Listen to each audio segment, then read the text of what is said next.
Good evening everyone, सभी को नमस्कार।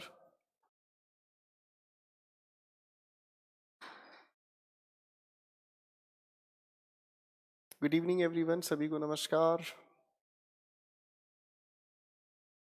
मैं दिख तो रहा हूँ ना सभी को?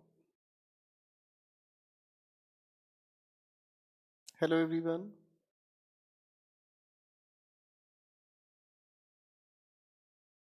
Good evening.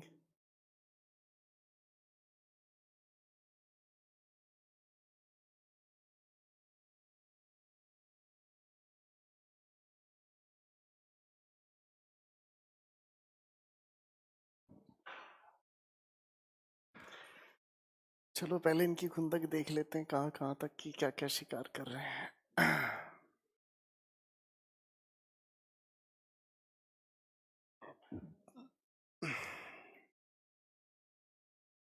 Good evening.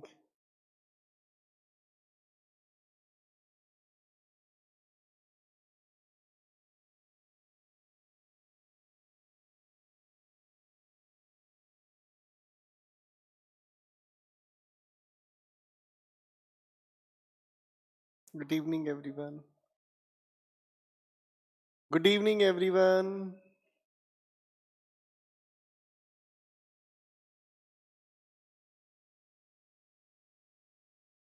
जय हिंद।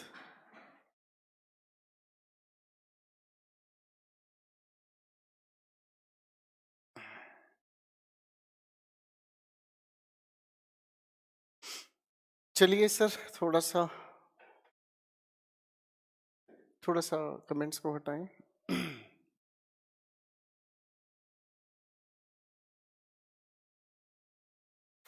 पिछली क्लास में हम लोगों ने वर्ब एडवांस के कुछ एक क्वेश्चंस पर काम किया था, और मैं उम्मीद करता हूं कि आप लोगों ने वर्ब एडवांस से जुड़ी हुई वीडियोस को देख लिया होगा, और वीडियोस को देखने के साथ साथ आप लोगों ने जितने क्वेश्चंस हमने किए थे उन क्वेश्चंस के भी सॉल्यूशंस को देख लिया होगा। सर जरा मुझे दिखाएंगे कौन से क्वेश्चन पढ़ते हैं हम?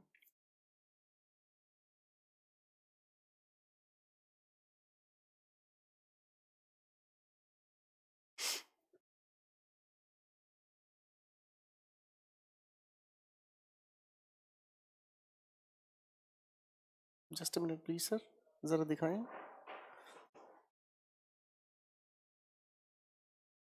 जरा क्वेश्चन नंबर 33 लगाएं सर। डाउट जोन में एक बच्चे ने इस सवाल से रिलेटेड बात कही थी। सिर्फ क्वेश्चन 33 दिख जाए मुझे, ये बाकी की बातचीत नीचे कर दीजिएगा। हाँ जी, हाँ जी, हाँ जी। That's lovely. क्वेश्चन नंबर 33 को लेकर एक बात एक बच्चे ने लिखी थी, और इस बात को मैं समझने समझाने का छोटा सा प्रयास आप लोगों के साथ करूंगा। ठीक है? लिखा हुआ क्वेश्चन है, क्वेश्चन नंबर 33। इसको समझने से पहले कुछ लॉजिकल चीजों को मैं समझने की कोशिश करूंगा। मैं एक सवाल आप लोगों के लिए लिख रहा हूं। I want to write a letter. मुझे नहीं पता मैंने ये चीज़ आपको पहले समझाई है या नहीं समझाई है। दिवाली से पहले ये हम लोगों ने बात की थी, तो मुझे ये याद नहीं है मैंने आपको ये चीज़ समझाई है या नहीं समझाई है, पर उम्मीद करता हूँ आप अभी से देखेंगे और समझने का काम करेंगे। और नीचे ये जो लिखा चल रहा है इसका क्या लॉजिक है मैं वो भी आपको समझाना चाहूँगा। सबसे पहले लिखे हुए सेंटेंस में अगर मैं देखना चाहूँ तो आई हमारा डूअर है इस वॉन्ट का, यही आई डूअर है हमारे इस राइट का, और इस राइट का जो ऑब्जेक्ट है वो हुआ अ लेटर। ठीक है बच्चों? अब ये लिखा हुआ सेंटेंस है हमारा एक्टिव वॉइस में। किस में हुआ? एक्टिव वॉइस में। आप अगर इस लिखे हुए सेंटेंस का पैसिव बनाना चाहें, फिर कह रहा हूं, आप अगर इस लिखे हुए सेंटेंस का पैसिव बनाना चाहें तो पैसिव बनाने का तरीका ये रहा बच्चों, इस आई और वांट को तो आप लोग चेंज नहीं करेंगे। ठीक है? इस लिखी हुई वर्ब का जो ये ऑब्जेक्ट है, इस ऑब्जेक्ट को उठाकर आप सब्जेक्ट के नाम पर रखेंगे यहां पर, और ये हुआ आई वॉन्ट अ लेटर। यहां तक बात समझ में आई? आगे हम लोगों ने लिखने का काम किया और ये हुआ हमारे सामने टू बी रिटन। ठीक है बेटा? क्लियर हो गई बातचीत? तो पैसे बनाने का ये तरीका है। फाइन। अब इसी क्वेश्चन में अगर मैं फिर से बात को थोड़ा सा बदलने का काम करूं, और मैं अगर सेंटेंस लिखना चाहूं, I want Karan to write a letter. अब अगर इस लिखे हुए सेंटेंस में मैं बात करना चाहूं तो आई वांट का डूअर है, वांट का जो ऑब्जेक्ट है वो करण हुआ, करण डूअर बनता है इस राइट का, और इस राइट के बाद ये लिखा जो आ लेटर है ये इसका ऑब्जेक्ट हुआ। अब अगर इसका मैं पैसिव बनाने का काम करता हूं तो बच्चों इस लिखे हुए आई वॉन्ट अपनी जगह ये एज इट इज रहा।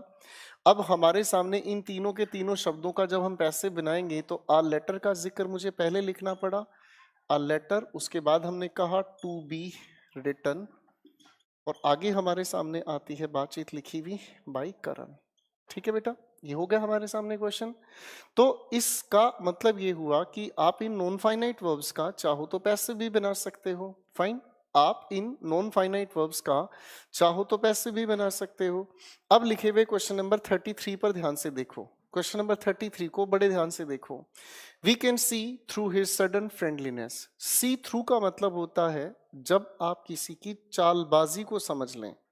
सी थ्रू का मतलब है जब आप किसी की चालबाजी को समझ लें। जब आप किसी की चालबाजी को समझ लेते हैं तो चालबाजी को समझने का मतलब तो समझ ही गए हो यार, किसी की आप क्या कहते हैं उसे, आप जब किसी की प्लानिंग को पहले समझ लेते हैं। We can see through his sudden friendliness. ठीक है, इसके बाद आगे लिखा है he wants to look after his dog when he is away. अब सेक्शन बी और सेक्शन सी को ध्यान से पढ़ोगे तो आपको इन चीजों के बीच का फर्क समझ आएगा। सेंटेंस लिखा है he wants to look after his dog, ये सेंटेंस लिखा है और आगे चल रहा है कुछ और भी बातचीत। हाँ, आपकी इच्छा है। अब इस लिखे हुए सेंटेंस को अगर हम ध्यान से देखें तो इस सेंटेंस को ऊपर वाले हिसाब किताब से देखें तो ही इस वांट्स का डूअर है, ही इस लुक आफ्टर का डूअर है, और लुक आफ्टर का जो ऑब्जेक्ट है लिखा है हिज डॉग। यही बात हुई। अब इसके हिसाब से तो मुझे ये समझ में आता है, इसके हिसाब से तो मुझे समझ में आता है कि वो इंसान अपने कुत्ते की देखभाल करना चाहता है, हाँ ना। अब इसी सेंटेंस को अगर आगे आप पढ़कर देखेंगे, लिखा है व्हेन ही इज अवे, जब वो इंसान दूर होगा। तो सर यहाँ तो मामले में गड़बड़ हो गई। जब वो इंसान दूर होगा तो अपने कुत्ते की देखभाल खुद तो नहीं कर पाएगा, इसका मतलब उसकी कुत्ते की देखभाल शायद वो हमसे कराना चाहता है। इसका मतलब ये सेंटेंस एक्टिव नहीं पैसिव की डिमांड करता है, और पैसिव की डिमांड होने का मतलब यहाँ पर इस लिखे हुए सेंटेंस में पैसिव बनाने की बातचीत है। तो पहले हमें लिखना होगा हिज डॉग, और इस टू लुक आफ्टर को चेंज करना पड़ा टू बी लुक्ड आफ्टर। ठीक है, क्लियर है। तो आपका करेक्ट जो सेंटेंस बनता है सेक्शन बी को आपने ठीक किया, he wants his dog to be looked after. ठीक है ना जी, वो खुद अपने कुत्ते की देखरेख नहीं करना चाहता, वो चाहता है कि उसके कुत्ते की देखरेख की जाए, पैसिव कंस्ट्रक्शन है ये। क्वेश्चन 33, एक बच्चे ने डाउट जोन पर दिवाली से पहले इसका जिक्र किया था, हो सकता है मैं तकाजे में स्किप कर गया हूं, मैं भी इंसान हूं, भूल जाता हूं आपके प्यार में, है ना दीपक जी। चलिए अगले सवालों पर काम करना शुरू करते हैं। कुछ क्वेश्चंस हमारे बचे हुए थे, एक एक क्वेश्चन को मैं वेरीफाई कराऊंगा आप लोगों के साथ। चलिए मेरे दोस्तों, महफिल मित्रा दी, क्वेश्चन नंबर 36 पर हम आ जाते हैं। ओके, इस क्वेश्चन को थोड़ा सा ऊपर कर लेते हैं।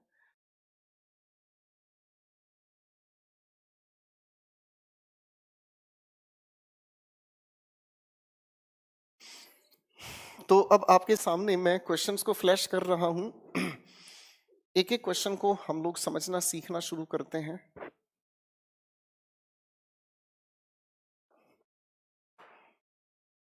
क्वेश्चन नंबर 36 पर काम मैं करना चाहूंगा, टेकन इनटू कंसीडरेशन। बच्चों इस सवाल को ठीक किया जाए और इसकी जगह हमें लिखना होगा हैविंग टेकन इनटू कंसीडरेशन।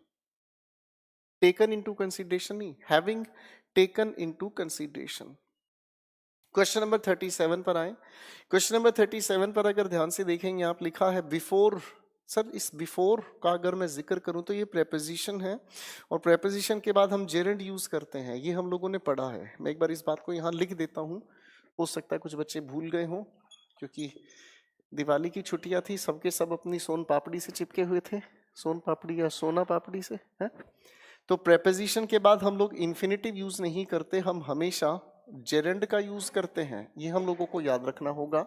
तो इसका मतलब इस लिखे हुए सवाल पर बिफोर इस ही को लिखने की जरूरत नहीं है, और सेंटेंस होना चाहिए before becoming chief pilot in the aviation services. आगे के सेंटेंस में कोई परेशानी नहीं है।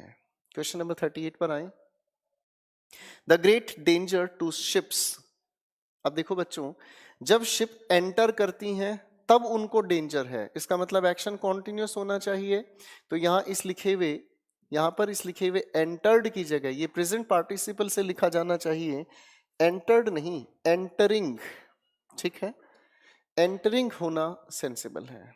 The great danger to ships entering the harbour is from currents. बाकी के सेंटेंस से परेशानी नहीं है। क्वेश्चन नंबर 39 पर आए।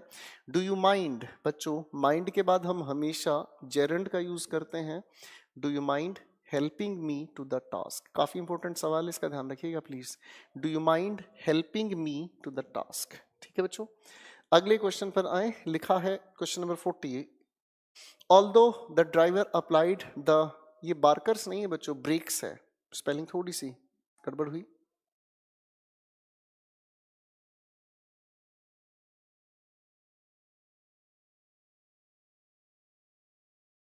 Although the driver applied sudden brakes, he could not prevent the bus from एक preposition है। अगर preposition है तो preposition के बाद gerund का यूज होना चाहिए। from hitting, HITTING, the tree। Question number 41 पर आए। लिखा है the shopkeeper wanted the customer for purchase. गलत है बेटा, वांट के बाद हम हमेशा इंफिनिटिव का यूज करते हैं। The shopkeeper wanted the customer to purchase the costly dinner set. Question number 42 पर आए। Well I see your point but I am unable to. अब टू के बाद तो इन्फिनिटिव की जरूरत है बच्चों, तो लिखा जाना चाहिए I am unable to extend any help. आगे के सेंटेंस में कोई भी दिक्कत नहीं है। Question number 43, he saw the robber. बच्चों, सॉ के साथ लिखी हुई बात कॉन्टिन्यूस बता रही है। भाई आपको कैसे पता चला वो इंसान एक रोबर है? रोबर का तब पता चला जब आपके सामने वो हुआ एक्शन कॉन्टिन्यूस है। तो लिखा जाना चाहिए he saw the robber snatching the chain from a lady। Question number 44, a college offers many opportunities of meeting students, reading useful magazines and obtaining information। And balance बनाता है सब तरह के शब्दों का एक ही तरह का व्यवहार। मीटिंग है, रीडिंग है, तो ऑब्टेन नहीं ऑब्टेनिंग होना चाहिए। Question number 45, it was a nice day so we decided going for a walk. बच्चों, डिसाइड के साथ हम हमेशा इंफिनिटिव यूज करते हैं। We decided to go for a walk. अगले 5 सवाल हैं आपके सामने, जरा कोशिश कीजिए।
चलिए दोस्तों, पांचों के पांचों सवालों को अपन मिलके सोल्व करते हैं। लिखा है डिस्पाइट। डिस्पाइट अपने आप में एक प्रेपोजिशन है, बताया गया था कि डिस्पाइट कहो चाहे इन स्पाइट ऑफ कहो, दोनों प्रेपोजिशन होती हैं। तो इन स्पाइट या डिस्पाइट अगर कहें तो in spite being a well built person, यहाँ ही लिखने की जरूरत नहीं है। क्वेश्चन नंबर 47 पर, ladies and gentleman, question number 47 पर काम करते हैं। Amrish planned to not go. बच्चों, इसको थोड़ा सा याद करो ध्यान से। हम लोग टू के साथ जोड़ते हैं फर्स्ट फॉर्म ऑफ वर्ब। अरे भाई, इसको एक बार फिर से देख लो ध्यान से। हम लोग, मैं यहाँ पर लिख रहा हूँ, ध्यान से देखने की कोशिश करें। टू के साथ हम जोड़ते हैं फर्स्ट फॉर्म ऑफ वर्ब। ये दोनों के दोनों आपस में जुड़कर बात करते हैं नाउन के बारे में। क्योंकि ये वर्ब से बना नाउन है, इसलिए इसे हम लोग वर्बल नाउन के नाम से जानते हैं।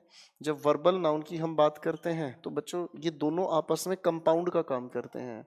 इसीलिए हम लोग इसको ऐसे भी कहने की कोशिश करते हैं, ये नियम है, बड़े ध्यान से समझने की कोशिश करें। Never split an infinitive. गए वो जमाने जब इन्फिनेटिव्स को स्प्लिट किया जाता था। इन्फिनेटिव्स को दो हिस्सों में कभी भी नहीं बांटना चाहिए, ठीक है जी। इन्फिनेटिव्स को कभी हिस्सों में नहीं बांटना चाहिए, क्योंकि दोनों के दोनों मिलकर एक कंपाउंड का काम करते हैं और नाउन का काम करते हैं। तो सेंटेंस आपका ठीक होता है, Amrish planned not to go on a vacation. Question number 48. Painting is something that I really enjoy. Enjoy के बाद continuous action आता है, enjoy doing. अगला सवाल हमारे सामने आता है, they were carried before the judge but they denied. deny के साथ हम हमेशा gerund का यूज करते हैं। लिस्ट बनाई है आप लोगों ने, देख लीजिएगा बच्चों। they denied knowing anything about the burglar.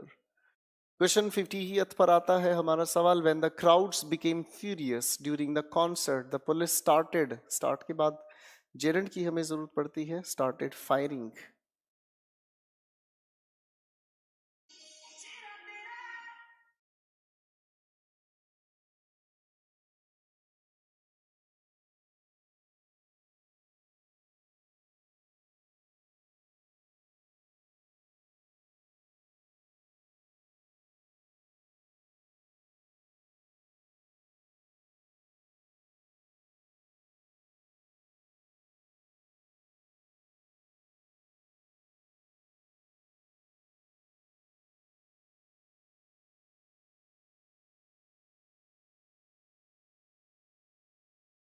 तो क्वेश्चन पर काम कर रहे थे दोस्तों हम लोग। हमारे पास क्वेश्चन आता है अगला। अच्छा, हमने क्वेश्चन ही चेंज नहीं किया, मैंने सोचा बच्चे क्वेश्चंस कर रहे हैं। सॉरी बच्चों, क्वेश्चंस पर काम करें प्लीज।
कोशिश करें बच्चों।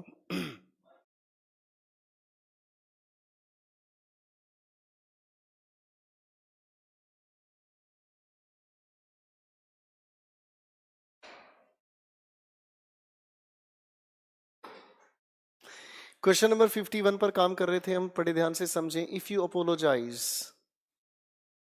अपोलोजाइज की स्पेलिंग ठीक करें, GISE.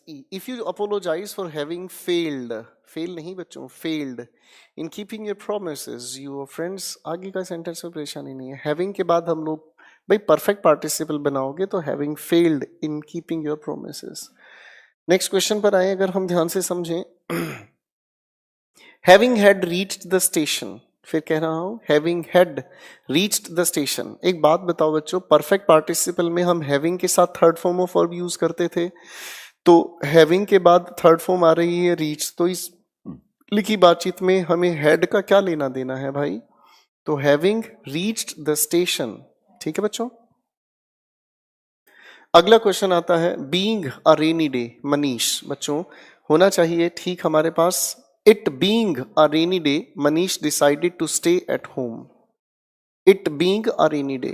क्वेश्चन नंबर 54 पर आए, डू यू डाउटेड, ये तो बताओ, ये फाइनाइट वर्ब का एरर हमारे सामने आ गया। Do you doubt about the success, बाकी के सेंटेंस में परेशानी नहीं है। Do you doubt. Question number 55 पर आए, बड़ा प्यारा सवाल है। क्वेश्चन नंबर 55 कहता है, यू मस्ट नोट हेल्ड, अरे भाई मॉडल एक्सिलरीज के साथ हम हमेशा first form of verb use करते हैं, तो सेंटेंस होना चाहिए you must not hold in high esteem. ठीक है बच्चों, you must not hold in high esteem. सवाल 56 आता है, having deserted by her husband. अब इस क्वेश्चन को मैं समझाऊंगा, ये फिर से आपके पैसिव वॉइस की बात आती है। ठीक है, इसको थोड़ा सा मैं समझाने की कोशिश करूंगा, इसे थोड़ा सा समझने का प्रयास करते हैं।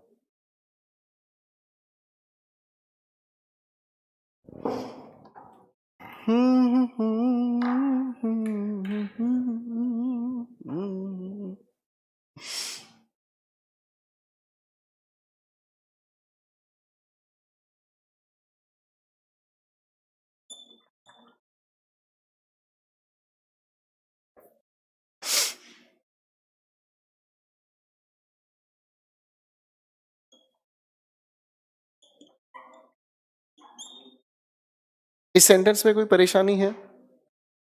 दिमाग लगाओ भाई, क्योंकि वर्ब एडवांस को जितना आप रिवाइज करोगे, जितना आप पढ़ोगे, उतना फायदा आप लोगों को मिलेगा। और वर्ब एडवांस तो भैया अच्छे से अच्छे स्टूडेंट का ही क्या, अच्छे से अच्छे टीचर का भी बर्बाद होता है। जानकारी नहीं होती इसलिए चीजें उलझा देते हैं, और उलझी हुई चीजों को सुलझाने के लिए मेहनत लगती है। सारे पार्ट्स ऑफ स्पीच को अगर समझ लिया तब ये खेल समझ में आता है। मैं आप लोगों के अलावा, एक बैच अभी शुरू हुआ है 21 तारीख को मेरा, इंग्लिश स्पेशल 12, मैं उसमें पढ़ा रहा था और मैंने उसमें लिख दिया एक छोटा सा पॉइंट लगा के कि इसको हम लोग आगे वर्ब एडवांस में समझेंगे। एक बच्चे ने तुरंत मुझसे पूछ लिया कि सर वर्ब एडवांस कब होगा, तो उसको समझाना इतना बड़ा खतरनाक मामला हो गया कि भाई वर्ब एडवांस जब होगा तब समझाऊंगा। पार्ट्स ऑफ स्पीच के ऊपर टिका होता है वर्ब एडवांस, जिससे नई जानकारी वो बर्बाद है। आप अगर ध्यान से देखेंगे, हैविंग कंप्लीटेड द वर्क, ये पूरा का पूरा परफेक्ट पार्टिसिपल क्वालिफाई कर रहा है इस ही को, और इस ही ने ही ये आगे एक्शन परफॉर्म किया। सेंटेंस में कोई परेशानी नहीं है भाई, ठीक है। एक अगले क्वेश्चन पर मैं काम करता हूं।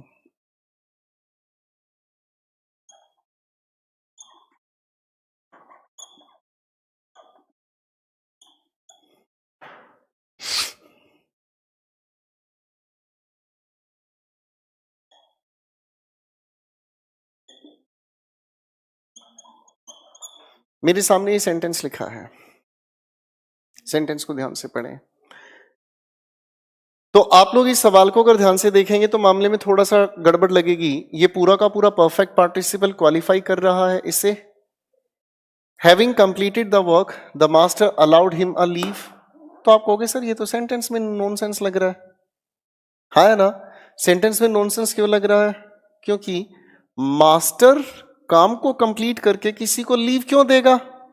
मैं थोड़ा आसान बना देता हूं, हो सकता है इस हिम को लेकर कई लोगों को घबराहट हो, हर लिख देता हूं, जेंडर को लेकर सवाल उठ सकता है। अगर मैं इसको देखना चाहूं तो कोई मास्टर काम को कंप्लीट करके किसी को लीव क्यों देगा? लीव तो तब मिले जब वो इंसान इस काम को करे। इसीलिए हम लोगों ने इस लिखे हुए सेंटेंस को ठीक नहीं माना, और इसीलिए इस लिखे हुए सेंटेंस का यहां पर पैसिव अगर लिखा जाए तो सेंटेंस ज्यादा खूबसूरत बन सकता है।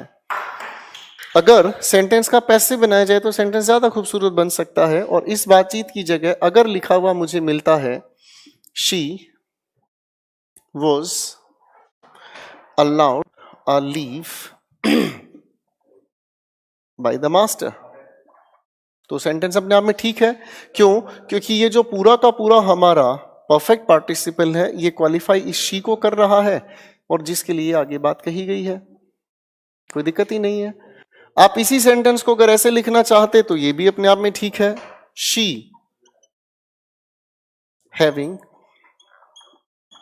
completed the work, comma, the master allowed her a leave। एक ही क्वेश्चन को सोल्व करने के कई तरीके हो सकते हैं भाई, और कई तरीके अगर हो सकते हैं तो हर एक तरीके की जानकारी आपको होनी चाहिए।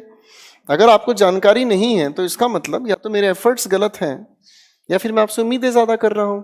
जब तक आप एक ऑलराउंडर की तरह नहीं सोचते तब तक प्रयास गलत है। एक सवाल और लिखता हूं,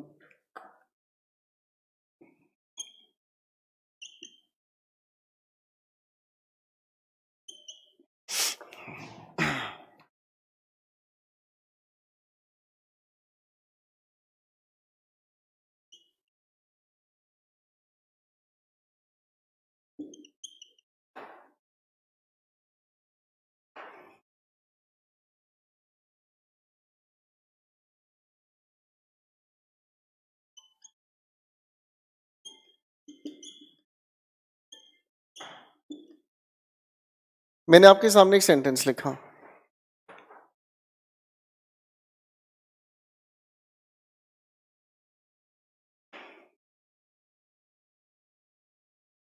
इस सेंटेंस को थोड़ा सा देखने की कोशिश करना मेरे भाई।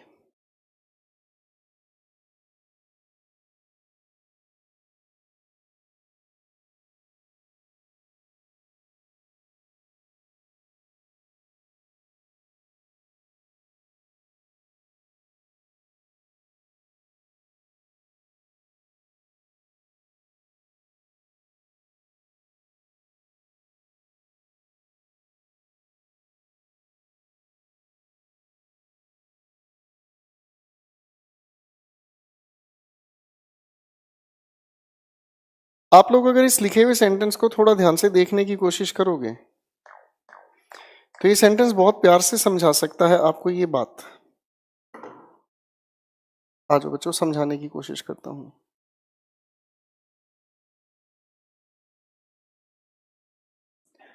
इस लिखे हुए सेंटेंस में अगर मैं ध्यान से देखने का काम करता हूं, हैविंग चीटेड, तो हैविंग चीटेड एक आपके सामने हुआ परफेक्ट पार्टिसिपल और ये क्वालिफाई कर रहा है इस क्लाइंट को, और इस क्लाइंट ने सफर किया। दिमाग खराब हो गया इस चीज को सोचकर कि सर चीट करने के बाद क्लाइंट कैसे सफर कर सकता है। चीट करने का काम अगर कोई और करे तो क्लाइंट सफर कर सकता है। पहले तो मैं आपको ठीक कर दूं, क्लाइंट और कस्टमर में एक फर्क होता है। कस्टमर वो इंसान है जो किसी प्रोडक्ट को यूज करता है। जैसे एप्पल फोन का, एप्पल आईफोन का मैं कस्टमर हूं, मैंने उनका प्रोडक्ट यूज किया। मैंने इस वॉच को खरीदा तो मैं इस कंपनी, इस ब्रांड का कस्टमर हूं। क्लाइंट हम उनके होते हैं जिनकी हम सर्विस यूज करते हैं। मैं डॉक्टर का क्लाइंट हो सकता हूं, मैं एडवोकेट का क्लाइंट हो सकता हूं। ठीक है, मैं उनका क्लाइंट कैसे? क्योंकि मैं उनका कोई प्रोडक्ट यूज नहीं कर रहा, मैं उनकी सर्विस अवेल कर रहा हूं। अब इस लिखे हुए सेंटेंस को अगर मैं ध्यान से देखूं तो भैया इसी ने चीट किया और यही सफर कर रहा है। सर प्रैक्टिकल नहीं लगती ये बात, इसीलिए इस सेंटेंस को ज्यादा अच्छे तरीके से अगर लिखना है तो इस लिखे हुए सेंटेंस का पैसिव हमें बनाना होगा, और ये हो गया हमारे सामने तैयार, हैविंग बीन चीटेड।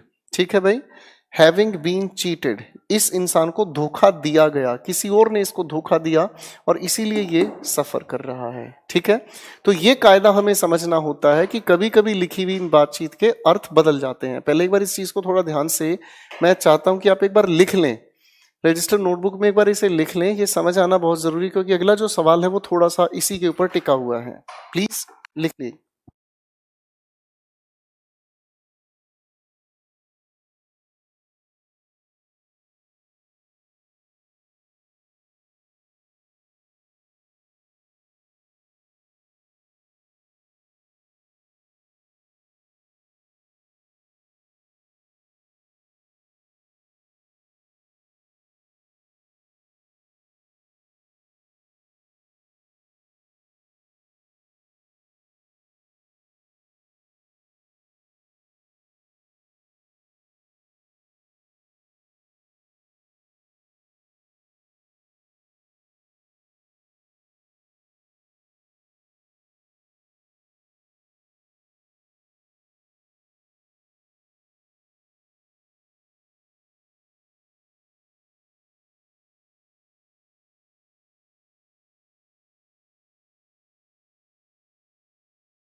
चलिए दोस्तों, हर एक क्वेश्चन पर अब आके हम काम करने की कोशिश करेंगे।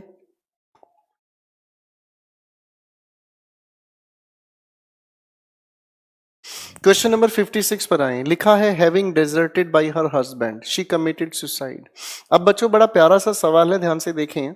और लिखा है having deserted by her husband, नहीं, इसे हम ठीक से कहना चाहें तो कहेंगे having been deserted by her husband. ठीक है जी, having been deserted by her husband, passive है ये। क्वेश्चन नंबर 57 पर आ जाए। लिखा है आई हैड बेटर। बच्चों आई हैड बेटर ये एक मॉडल एक्सिलरी है बेसिकली, और किसी भी मॉडल एक्सिलरी के साथ आप हमेशा फर्स्ट फॉर्म ऑफ वर्ब का यूज करते हैं। Having been, sorry, I had better, तो आगे लिखा जाना चाहिए go then stay here. Question number 58 पर आ जाए। लिखा है he informed me that he knew. Knew के बाद तो बच्चों हम क्वेश्चन वर्ड हाउ का यूज करते हैं। He informed me that he knew how to play on the harmonium. Question number 59। Jaya does not know, वही पहले वाला ही सवाल है। Jaya does not know how to swim. Question number 68 पर आ जाए। He could make them accept. बच्चों मेक के बाद आप बेयर इन्फिनिटिव यूज करते हैं, इसलिए सेंटेंस होना चाहिए he could make them accept his proposal. ठीक है बच्चों, हिज प्रपोजल से पहले ये एक्सेप्ट होना चाहिए। अगले 5 सवाल हैं, कोशिश करें प्लीज।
तो अगले इन क्वेश्चंस पर काम करते हैं।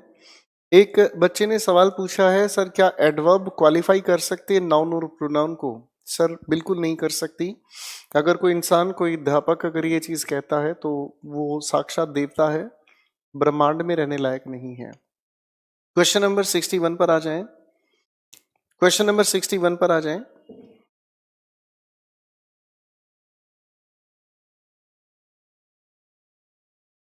क्वेश्चन नंबर 61 कहता है do you feel like going to a film? देखो बच्चों, बहुत प्यारा सवाल है। डू यू फील, फील अपने आप में, फिर कह रहा हूं, फील अपने आप में एक फाइनाइट वर्ब है। आगे लिखा ये लाइक एक प्रेपोजिशन है। प्रेपोजिशन के बाद लिखा हुआ गोइंग, प्रेपोजिशन के बाद जेरेंड हम यूज करते हैं। आगे लिखा है टू अ फिल्म, कोई दिक्कत नहीं। और वुड यू रेदर, बच्चों रेदर के बाद तो सिर्फ बेर इन्फिनिटिव आता है। वुड अपने आप में मॉडल एक्सिलरी है ना भाई, मॉडल एक्सिलरी के बाद जो भी वर्ब आएगी बिना टू के आएगी। क्या आप कह सकते हैं किसी इंसान को I can to help you? कभी भी नहीं कहोगे। ठीक है, तो सेंटेंस होना चाहिए आई कैन हेल्प यू। ठीक उसी तरीके से समझ आता है मॉडल एक्सिलरी के बाद हमें टू लगाने की जरूरत नहीं है। तो सेंटेंस हमारा करेक्ट हुआ, सेंटेंस हमारा करेक्ट हुआ।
अच्छा भाई, आगे बात आ रही है अब हमारे सामने क्वेश्चन नंबर 62 पर। शी डेयर नॉट, डेयर के साथ नॉट लगा है तो हमें टू लगाने की जरूरत नहीं, क्योंकि टेल अपने आप में एक फाइनाइट वर्ब है। ठीक है, तो ये सेंटेंस होना चाहिए, she dare not tell me what happened. Question number 63 पर आ जाए। क्वेश्चन नंबर 63 कहता है यू हैड बेटर, फिर से वही सवाल आता है, बेटर हैड ये मॉडल एक्सिलरी है, इसके बाद हमें टू लगाने की जरूरत नहीं है। क्वेश्चन नंबर 63 को ठीक किया, यू हैड बेटर स्टॉप, बाकी के सेंटेंस में परेशानी नहीं है। 64 पर आए, लिखा है the strikers held a meeting. अब देखो, अगर मीटिंग उन्होंने की है तो इसका मतलब जो टर्म्स है डिस्कस करनी बाकी है, जो काम होना बाकी है उस बात को बताने के लिए हम इन्फिनेटिव का यूज करते हैं। तो सेंटेंस बनता है you the strikers held a meeting to discuss. अगले सेंटेंस पर आ जाओ बच्चों। अगला सेंटेंस लिखा है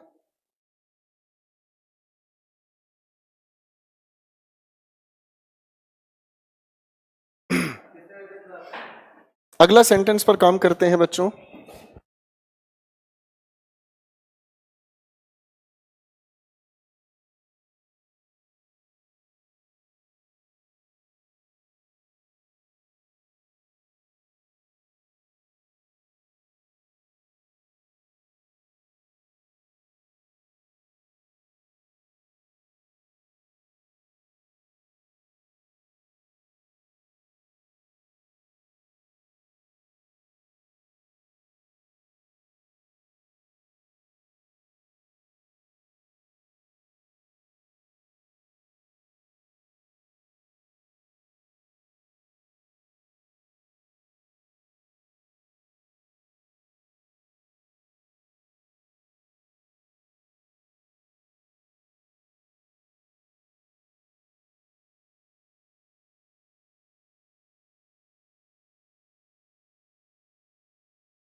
चलो भाई, अगले क्वेश्चन पर काम करते हैं।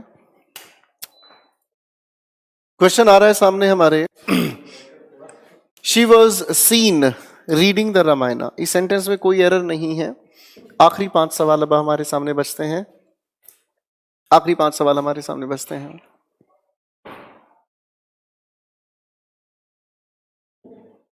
क्वेश्चन आता है हमारे सामने, my mother wants to come and to talk. बच्चों, एंड के बाद हम बेर इन्फिनिटिव यूज करते हैं, and talk to her grandson. Question number, ये जो अगला सवाल है ये 67 है। You were invited to participate, participating नहीं, टू पार्टिसिपेट। क्वेश्चन नंबर 68 कहता है the old woman has some food to eat. ठीक है, इसमें कोई एरर नहीं है, no error. Question number 69, I did not allow her to watch the film. Allow के बाद हम इन्फिनिटिव यूज करते हैं, I did not allow her to watch the film. एक आखिरी सवाल, she was not ready to appear at the examination. She was not ready to appear at the examination. ठीक है बच्चों, तो ये तो थे हमारे सारे के सारे सवाल, और इन सवालों से अब चलते हैं थोड़ा सा आगे। ठीक है बच्चों, तो मैं अब थोड़ा सा आप लोगों के साथ गुफ्तगू कर लेता हूं।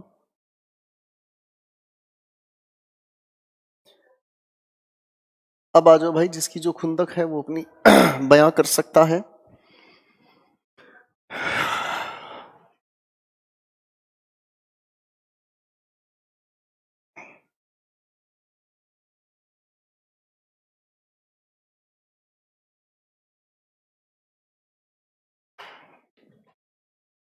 जितेश साहब ने एक सवाल पूछा है,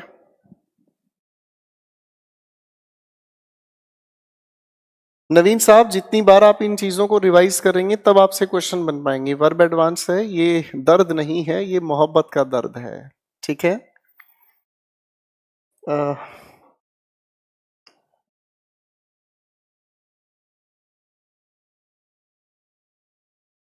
क्वेश्चन नंबर 63 को चेक करें। जितेश, ये सवाल पूछ रहे तुम या मजाक कर रहे हो मेरे साथ?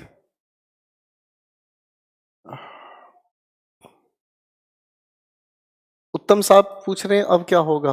अब शादी करेंगे हम। मजाक करता है बे। प्लीज।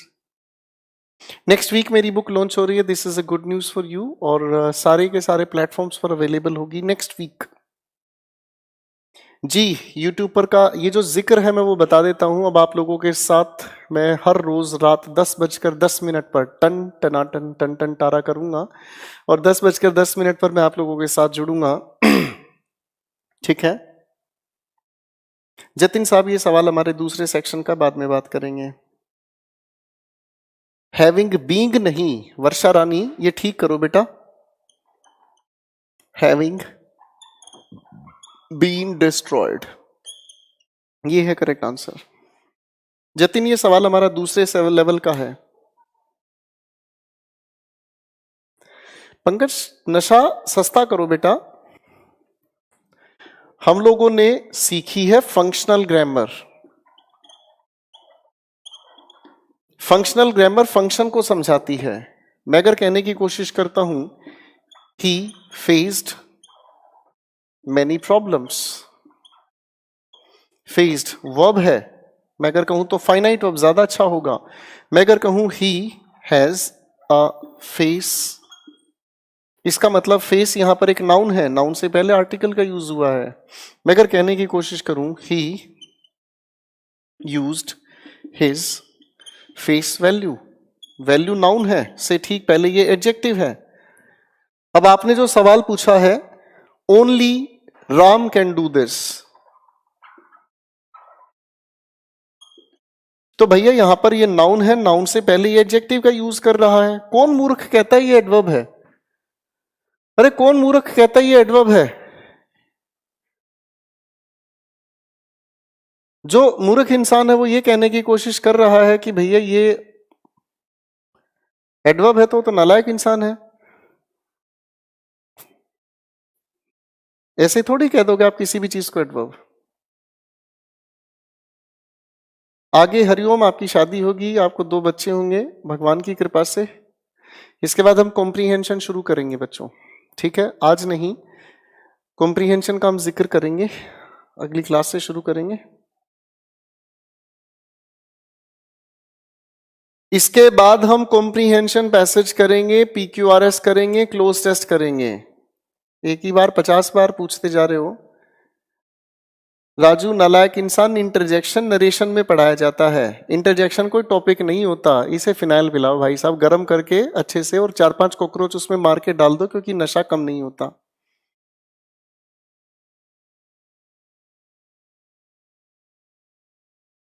थैंक यू रणबीर साहब।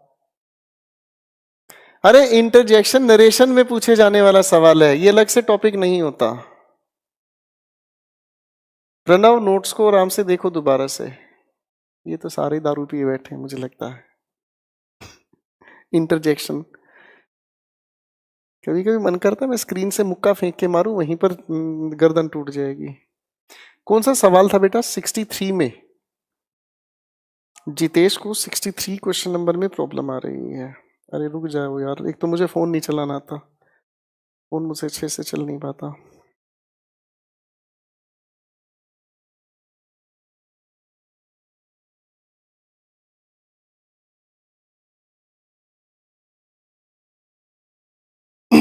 वो टॉकिंग नहीं है, टॉकिंग गलत तरीके से लिखा है। वो टॉकिंग नहीं टेकिंग है, टाइप करने वाले की गलती है, टेकिंग कर लीजिएगा उसको। वर्षा रानी होगा ये सब कुछ।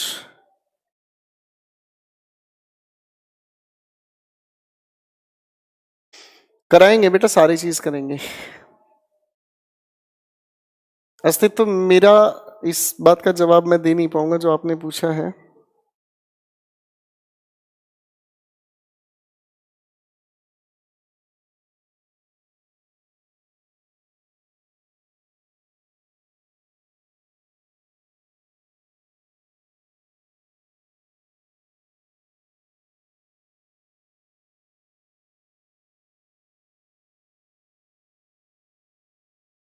किसी का कोई और सवाल है?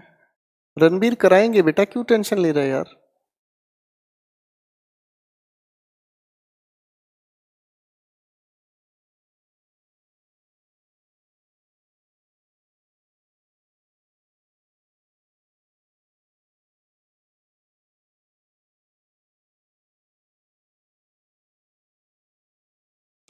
देख रहा हूं।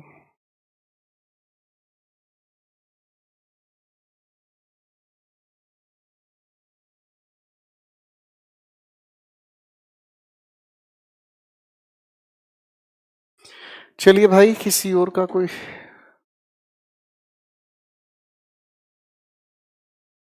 किसी का कोई और सवाल है तो पूछ सकता है। बेटा किसी भी शब्द को देखकर आंख बंद करके मत चलो कि ये शब्द ऐसे ही होता है, ये शब्द वैसे ही होता है, ठीक है ना? ऐसा आंख बंद करके चलने की जरूरत नहीं है। ओनली एडवर्ब भी होता है, एडजेक्टिव भी होता है, डिपेंड करता है आप उसका यूज कैसे करते हैं, ठीक है ना जी? मैंने आप लोगों को इनफ का यूज करना सिखाया है एडवर्ब की तरह से। मैं अगर चाहूं तो इस इनफ को एडजेक्टिव की तरह भी यूज कर सकता हूं। जैसे मैंने आपके सामने कहा इनफ वर्क, वर्क नाउन की तरीके से है, तो ये आपकी तरफ हो गया एडजेक्टिव, ठीक है ना जी? अगर मैं कहूं the dress is good enough, अगर मैं कहने का काम करता हूं the dress is good enough, तो भैया ये एडजेक्टिव को क्वालिफाई कर रहा है, तो ये एक एडवर्ब है। तो कौन इंसान ये कहता है कि एक शब्द एक ही तरह से? इसीलिए तो पहले दिन आपको ये चीज बताने का काम किया।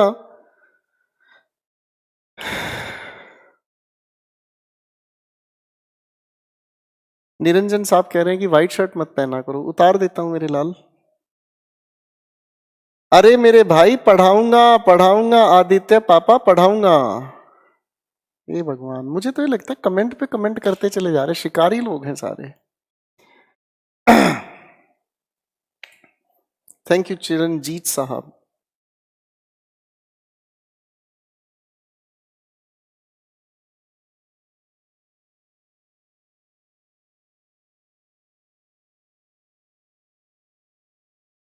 हाँ, ये नीचे लिखा है मेरे चैनल का नाम इंग्लिश विद गोपाल वर्मा, ये आ रहा है आपके सामने, इंग्लिश विद गोपाल वर्मा। इसे लाइक करें, सब्सक्राइब करें और प्रेस करें बेल आइकन।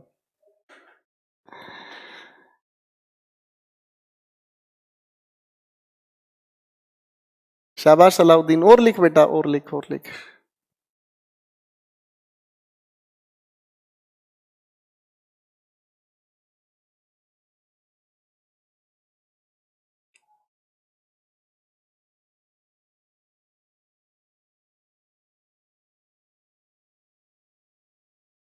विशाल सब कुछ इसी में कंप्लीट करेंगे हम।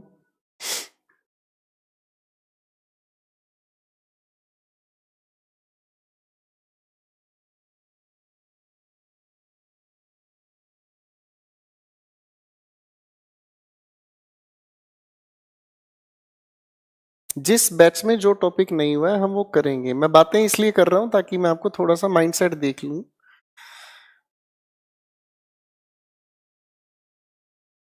एक बच्चा क्लास गोवा से अटेंड कर रहा है, लवली।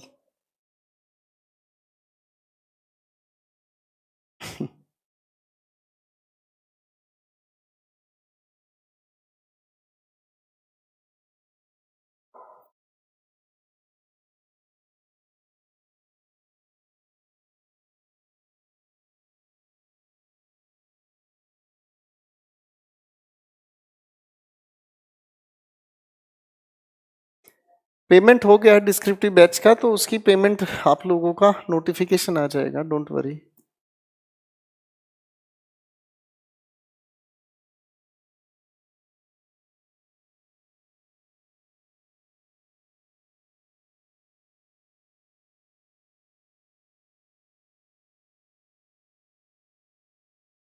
अलाउद्दीन साहब, यही वर्ब होती है जो मैं आपको पढ़ा रहा था, यही वर्ब होती है जो मैं आप लोगों को पढ़ा रहा था। वर्ब नाम से कौन सा अलग टॉपिक पैदा हो गया? वर्ब नाम से कौन सा अलग टॉपिक पैदा हो गया? बेटा तुम लोग कब नशे को उतारोगे दिमाग में? वर्ब से रिलेटेड पहली बात मेन वर्ब, इस मेन वर्ब के 5 पैटर्न्स। जब वर्ब एडवांस में शुरू कर रहा था तो लिस्ट जो हम बना रहे थे वो सारी की सारी यही तो वर्ब है। पता नहीं किस टीचर के शिकार हो तुम लोग, मुझे ही नहीं समझ में आता किस टीचर से बर्बाद हुए हो भाई। मेन वर्ब के बाद मैंने आप लोगों के सामने दूसरी वर्ब का जिक्र किया, मॉडल वर्ब्स। जिन्हें नहीं पढ़ाया गया उन्हें पढ़ाया जाएगा, सीधी सी बात है। फिर कुछ वर्ब्स हम लोगों ने पढ़ी, रिफ्लेक्सिव वर्ब्स। रिफ्लेक्सिव प्रोनाउन के दौरान पूरे पहले दिन जब वर्ब एडवांस हमने शुरू किया तब लिस्ट बनाई थी, वर्ब कितनी तरह की होती हैं, सारी तरह की वर्ब्स की हमने लिस्ट बनाई। ट्रांजिटिव, इंट्रांजिटिव, पढ़ाई है ये सारे के सारे नाम आपको जो बताए गए हैं सब वर्ब्स ही तो थे। कौन सी वर्ब होती है बेटा, बताओ जरा, वर्ब किस तरह की होती है?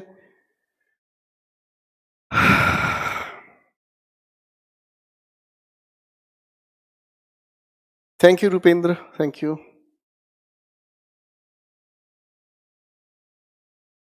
जी पवन साहब कराएंगे। मुझे लगता है अब मूर्खानंद पैदा होते जा रहे हैं और कहा माहौल खराब होगा, इसलिए बेटर है कि अब थोड़ा सा मैं चीजों को आगे लेकर चल लेता हूं।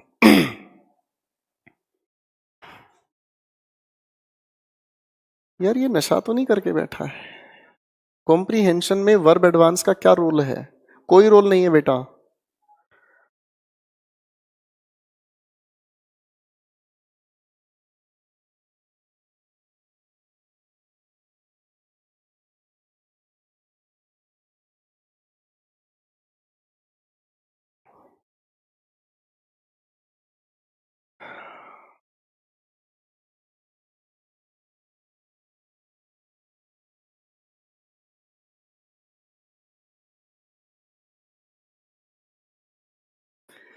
चलो भाई तुम कमेंट लगा रहो, मैं थोड़ी बात आगे लेके चल लेता हूं।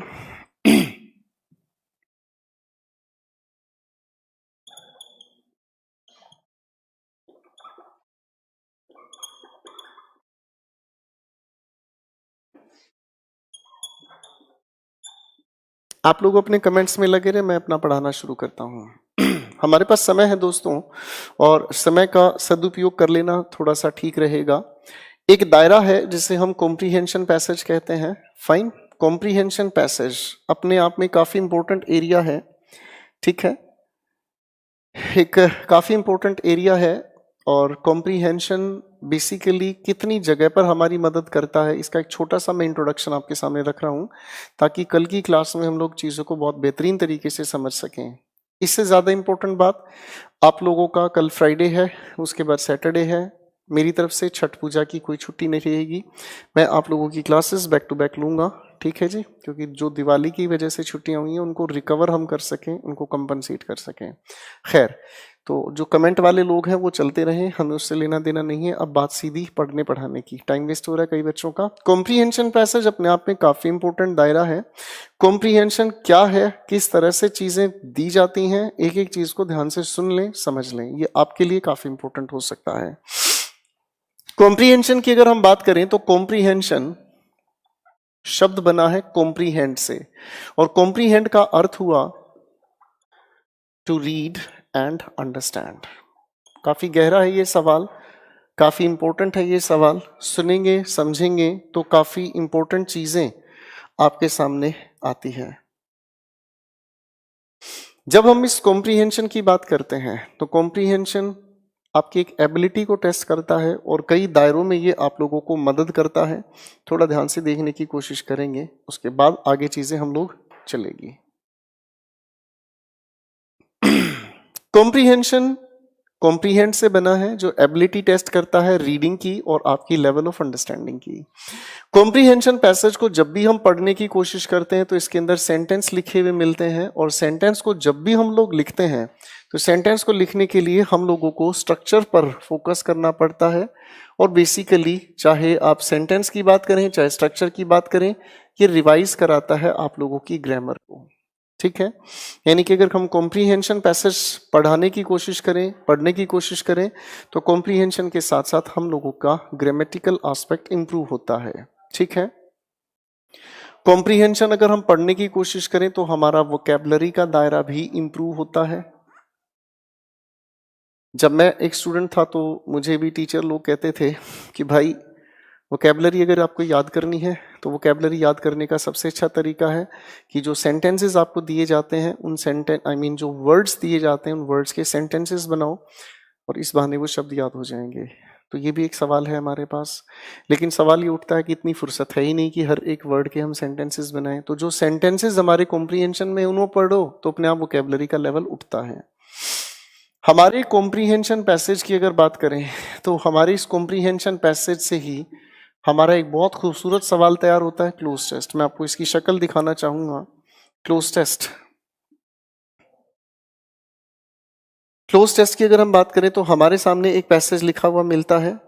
अगर हम इस पैसेज की बात करें तो इस पैसेज के अंदर हम लोगों को छोटे छोटे ब्लैंक्स लिखे हुए नजर आते हैं। और ब्लैंक्स की अगर हम बात करें तो ब्लैंक्स के अंदर हम लोगों को चॉइसेस दी जाती हैं। और चॉइसेस की अगर मैं बात करूं तो इस तरीके से चॉइसेस दी जाती हैं। ठीक है बच्चों, जब आप इनके आंसर्स को फिल कर लेते हो, जैसे फर्स्ट का आंसर आपने फिल किया, सेकंड का इसी तरीके से, तो ये जो भी चीज आप फिल कर लेते हो लास्ट में जाकर ये चीज बनती आपकी पैसेज ही है। तो इसका मतलब अगर कॉम्प्रिहेंशन पैसेज हमारा ठीक है तो हमारा क्लोज टेस्ट अपने आप ठीक होता है। कॉम्प्रिहेंशन ठीक नहीं है तो क्लोज टेस्ट आप कभी भी ठीक नहीं कर पाते। आपका पेपर करीब करीब 25 से 30 नंबर का क्लोज टेस्ट दे देता है। बैंकिंग के क्वेश्चंस में ये जरूर दिया जाता है। ठीक है, बैंकिंग के क्वेश्चंस में ये जरूर दिया जाता है और बैंकिंग के एग्जाम्स में इसकी काफी इंपॉर्टेंस इसीलिए है। अगर कॉम्प्रिहेंशन ठीक है तो आपके बैंकिंग लेवल पर भी आप अपने आप को इंप्रूव करा देते हैं। एक हमारा सवाल आता है जिसे हम लोग PQRS कहते हैं। कभी कभी PQRS को ही हम पैरा जंबल भी कह देते हैं, कभी कभी इसी को हम लोग सेंटेंस रीअरेंजमेंट भी कह देते हैं। एक ही सवाल तीन अलग अलग नाम। जैसे अगर मैं किसी भी लिखे हुए सवाल को अगर कहने की कोशिश करूं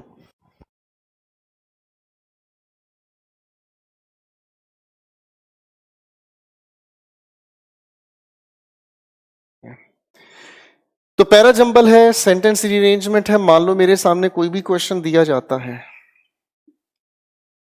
PQRS और ये हो गया हमारे सामने सिक्स्थ। अगर मैं इसको सबको सीक्वेंस में अरेंज कर देता हूं तो सीक्वेंस में अरेंज करते ही ये सारा का सारा खेल हमारा पैसेज ही तो बनता है। आप अगर अपने CGL CPO की बात अगर करें तो 20 से 25 नंबर ये हमारे सामने रखता है। और अगर बैंकिंग एग्जाम्स में जाओ तो भैया वहां पर भी इसकी वेटेज काम आती है। ठीक है, तो अब आप एक बार थोड़ा ध्यान से देखने की कोशिश करें तो कॉम्प्रिहेंशन CGL का अगर मैं दायरा लेके चलता हूं तो मीन्स में ये 30 मार्क्स लेकर देता है। 30, 25, 25 अप्रोक्स 80 to 85 मार्क्स का खेल ये हमारे सामने तैयार करता है। प्रीलिम्स में ये 10 मार्क्स के लिए दिया जाता है तो 10 आपके और जुड़ते हैं। तो कुल मिलाकर ये जो पूरा खेल है वो 80-90 के बीच में आप लोगों को पहुंचाता है। तो कॉम्प्रिहेंशन कोई हल्की फुल्की चीज नहीं है। कॉम्प्रिहेंशन एक बहुत इंपॉर्टेंट दायरा है। अगर हम इन चीजों को इधर तरीके में देखने का काम करें तो एक बार ध्यान रखना, अगर ये इतना इंपॉर्टेंट नहीं होता क्वेश्चन तो भैया हर एक पेपर की ये मजबूरी नहीं होता।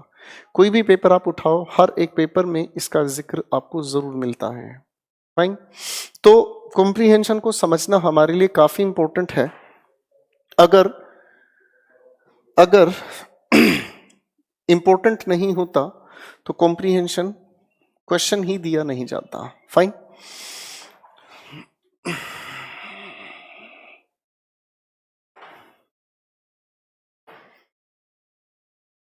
जब हम कॉम्प्रिहेंशन की बात करते हैं, ठीक है, कॉम्प्रिहेंशन की अगर हम बात कर दें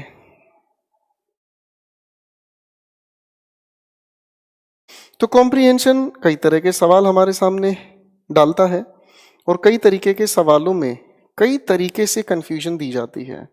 तो लड़ाई को लड़ने से पहले एक बार ये देख लेते हैं कि कॉम्प्रिहेंशन पैसेज कितनी तरह के सवाल हमसे पूछ लेता है। पहले ये दायरा देख लेते हैं, फिर आगे सॉल्यूशन की तरफ मैं आपको लेकर चलना चाहूंगा। तो पहला एक छोटा सा लॉजिक, काइंड्स ऑफ क्वेश्चंस। मैंने आपके सामने एक सवाल लिखा, काइंड्स ऑफ क्वेश्चंस, कितनी तरह के सवाल ये हमसे पूछता है। इस सवाल के अगर जिक्र की मैं बात करता हूं तो इस सवाल में सबसे पहला एक क्वेश्चन हमसे पूछा जाता है, and that question is called thematic question. Thematic question में थीमेटिक शब्द जो बना है वो बेसिकली थीम से बना है। थीमेटिक शब्द जो बना है वो बेसिकली थीम से बना है। अगर थीम की हम बात करें तो थीम क्या होती है? थीम कोई और नई चीज नहीं है। थीम की अगर हम बात करें तो थीम बेसिकली सेंट्रल आइडिया हुआ।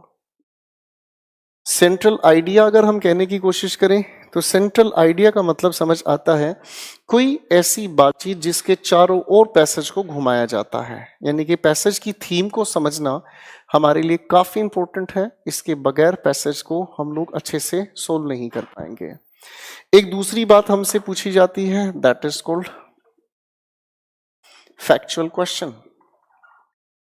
अब फैक्चुअल क्वेश्चन बेसिकली होता क्या है? जो किसी फैक्ट से रिलेटेड हो। देखो दूसरे तरीके से समझना चाहेंगे हम। आपके सामने अगर किसी भी पैसेज को दिया गया है तो पैसेज के अंदर कोई ना कोई तो थीम होगी। अब थीम को जस्टिफाई करने के लिए आप लोगों के सामने कुछ चीजें लिखी होती हैं, जैसे कोई ना कोई डेटा, कोई एग्जाम्पल, कोई डिटेल, कोई भी ऐसी चीज जो थीम को जस्टिफाई करती है। अब अगर उसी चीज के आधार पर सवाल पूछ लिया जाए, अगर उसी चीज के आधार पर सवाल आपसे पूछ लिया जाए, फैक्चुअल क्वेश्चन कहलाता है। और फैक्चुअल क्वेश्चन का आंसर हमेशा हमें पैसेज में से देखने को मिलता है, और ऐसे लिखे हुए क्वेश्चन को हम लोग देखते हैं अकॉर्डिंग टू द पैसेज। लिखा हुआ मिलता है हमें ऐसे क्वेश्चन के अंदर, पैसेज की जगह हमें लिखा हुआ मिलता है राइटर, ठीक है जी, राइटर की जगह लिखा हुआ मिलता है कभी कभी नरेटर, ठीक है जी, कि पैसेज क्या कहना चाहता है, पैसेज के अकॉर्डिंग क्या है, पैसेज की जगह कभी कभी राइटर के अकॉर्डिंग क्या है, राइटर क्या कहना चाहता है, ठीक है। एक तीसरी चीज जिसे हम कहते हैं अंडरस्टैंडिंग या फिर एप्लीकेशन बेस्ड क्वेश्चन। ये है वो सवाल जो आपके पेपर्स में सबसे ज्यादा आपको परेशान करता है। ये है वो सबसे ज्यादा जो आपको परेशान करता है। पढ़ाऊंगा आगे थोड़ी देर बाद। मुझे दो मूर्ख इंसान मिले हैं जो डिस्टर्ब करने के लिए हमारे बैच में हैं। एक है साहिल चौहान और एक है हमारे साथ प्रतीक। प्रतीक साहब पूछ रहे हैं सर सीडीएस में कॉम्प्रीहेंशन। मैं मुक्का मारूंगा स्क्रीन से निकल के तुम्हें दोनों को। जो चीज मैं करा रहा हूं वो सभी पेपर के लिए है यार। इसका एफिडेविट दूं तुम्हें, इसका तुम्हें एफिडेविट दूं बनवाकर, कोर्ट से एक छोटा सा बनवा के दे दूं एफिडेविट, तब समझ में आएगी बात। साहिल चौहान साहब कहने सर वो कैब भी करवा दो। अभी मैंने लिखा आपके सामने, ये आपका पूरा दायरा 80 नंबर का है। किसी भी पेपर में चले जाओ रैंक नहीं निकाल पाओगे अगर यहां पर आप कमजोर रह गए। मैं इतना इंपॉर्टेंट दायरा करा रहा हूं और इस मूर्ख इंसान को अपने सवाल पड़े हैं, इसीलिए मन नहीं करता तुम्हारे जैसे बच्चों को पढ़ाने का, कि तुम्हें तो बर्बाद होना ही और बच्चों को और बर्बाद करने की कोशिश करते। तुम्हें लगता है टीचिंग बहुत आसान काम है? ये टीचिंग करना आसान काम नहीं है भाई साहब, दिमाग खराब होता है पढ़ाते वक्त। कुछ तो जादू होगा इस इंसान में कि एक ही बात एक ही बार में आपके दिमाग में ट्रांसफर करने की हिम्मत रखता है। जान लड़ाता हूं यार, तुम यार मजाक समझ रखा है कि मैं ये पढ़ा रहा हूं, तुम अपनी बकवासबाजी में लगे पड़े हो।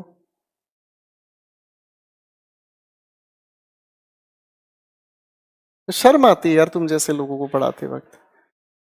तुम्हें ये पता ही नहीं मैं क्या चीज करा रहा हूं। जब नहीं पता तो अपने हाथों को रोको भाई, तुम बकवासबाजी लिखते हो यार, औरों को डिस्टर्ब करते हो। पता नहीं कहां कहां से लोग आ जाते हैं, सिर्फ डिस्टरबेंस के लिए पैदा हुए हैं। मुझे लगता है इन लोगों का कोई सिलेक्शन नहीं होना, और ऐसे लोगों का कभी सिलेक्शन भी नहीं होता। एक बहुत पुरानी कहावत है, शास्त्रों में लिखी है, थोड़ा छोड़ घने को भाजे, ना थोड़ा पावे ना पूरा पावे। जो इंसान थोड़े को छोड़कर ज्यादा के चक्कर में पड़ा रहता है ना, जिसके दिमाग में ये लगा रहता है कि कुछ और मिल जाए, कुछ और मिल जाए, इसको भी छोड़ दोगे कुछ और भी नहीं मिलेगा तुम्हें। और एक दिन बैठ के कहीं तपस्या करते हुए मिलोगे किसी इंसान के पास। आज के लिए इतना ही, कल बात करेंगे। Good night.